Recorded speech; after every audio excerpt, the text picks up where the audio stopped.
Hello pre-calculus students, and welcome to the third video in a short series on simplifying trig expressions.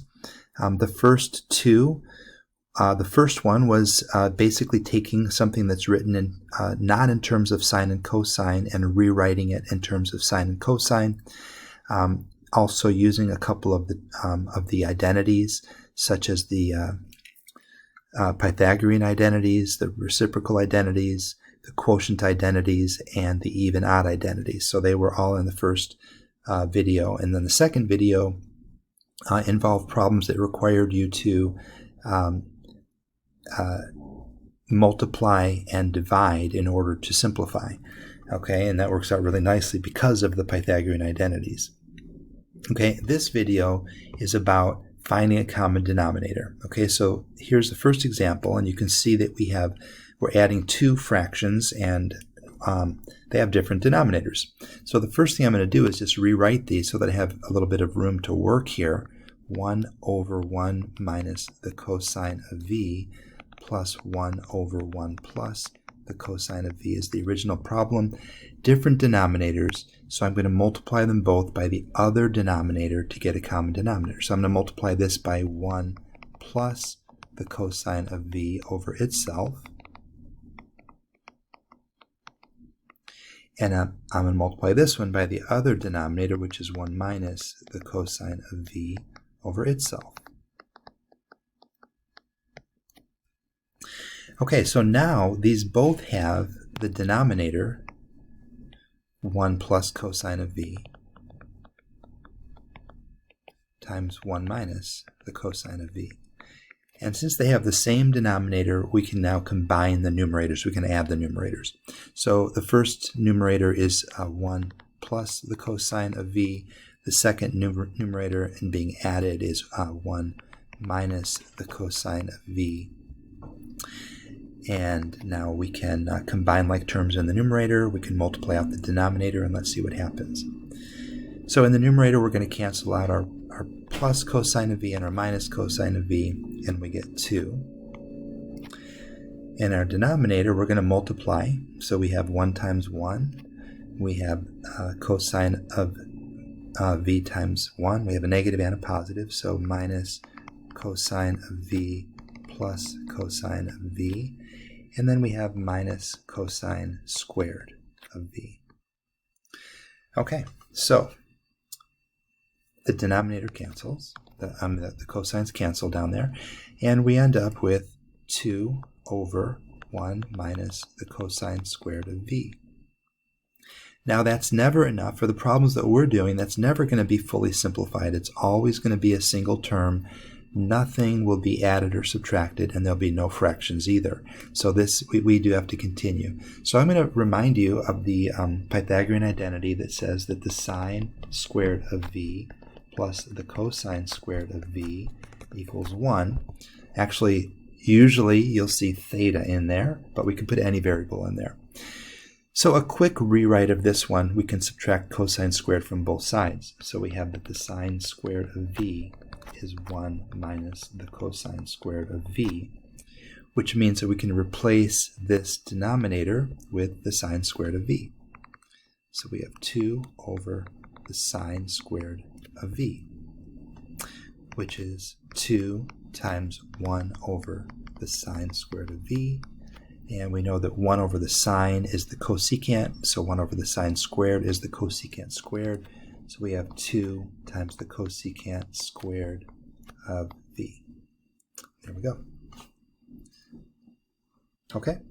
Second example doesn't look like we'd have to get a common denominator, but we do. Okay, the first thing you would probably try is to get a common factor and look at the two terms separated by the plus sign and notice that there is no common factor.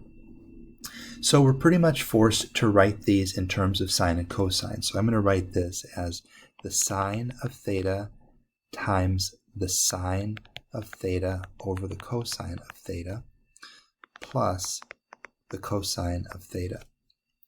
Now we have two fractions again. This is basically one fraction. Well, we can rewrite it just a little bit. Sine squared of theta over the cosine of theta plus the cosine of theta. Now we're going to need to get a common denominator here. So that's going to be cosine of theta, which means I have to multiply this by cosine of theta over itself.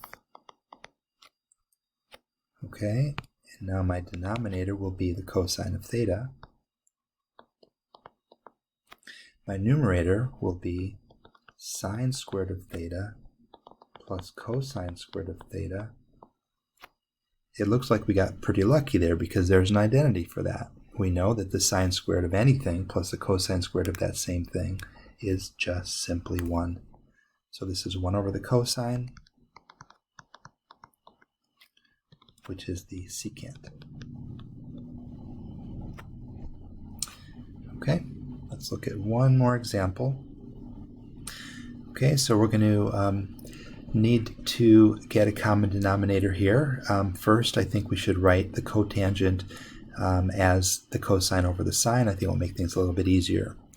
So we have the sine of x over 1 plus the cosine of x plus the cosine of x over the sine of x.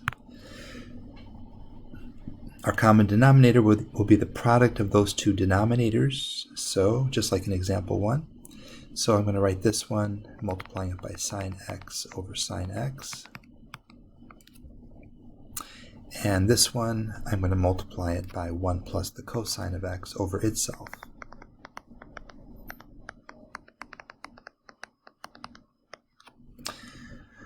Okay, so what do we get? In the the denominator, again, is that product of those two. So the denominator is the sine of x times 1 plus the cosine of x. The numerator is the sine squared of x for the first term, and the other one is going to be the cosine plus the cosine squared. Okay? You guys see what happens here? You see these two? This one and this one adding up to each other. That means they're just really 1. So we're using the same identity for the third time in this example set. Those two make 1. So what we have here is 1 plus the cosine of x over the sine of x times 1 plus the cosine of x. And what makes this potentially hard is that sometimes you might be inclined to multiply these together, and if you did that, you wouldn't see what I hope you see now, which is this is the same as this, and this is kind of like saying, I don't know, 2 over 5 times 2. You know, you just cancel the 2's, right? So we can do the same thing here. We just cancel those out. They just cancel out. And we just end up with 1 over the sine of x, which is the cosecant. So before we wrap this video up, I want to point out that what we've actually been doing here, we have been simplifying expressions, but we've been doing something else as well. And that is we've been forming identities.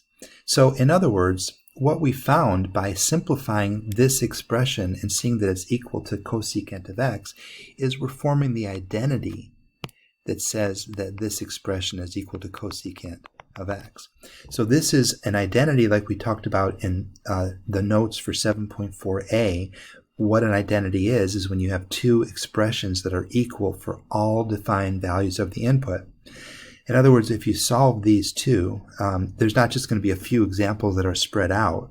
They're going to overlap. They're going to be the exact same solutions for both. And, I should say, if you graphed these two, if you graphed this complicated expression and you graphed just the cosecant of x, you wouldn't even be able to tell that you had two graphs. Okay, so we're forming an identity. So for example 2, we formed the identity that the sine times the tangent plus the cosine is the same exact thing as the secant. Okay, so that's how these work.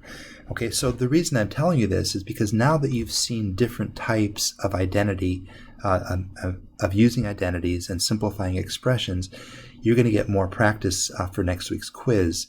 And I wanted to show you some problems in the book and the way that they're presented. So here's page 474. This is in section 7.4. And there's a few preliminary problems, but starting with number 19, I want you to just kind of look at the directions here, establish each identity. So this is different. It doesn't say to simplify an expression, it says to establish an identity.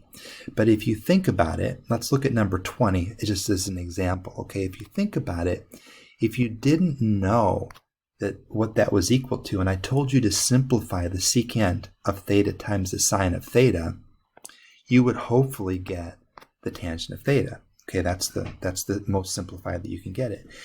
Okay, and many of these work out nice and simple like the ones that we've been doing. And that's what your next assignment is going to be, and they're just all mixed up in the book, so you're not just told multiply or find a common denominator or break this down into sine and cosine. You're told, use whatever method makes sense for this particular problem. So it does get a little bit more challenging.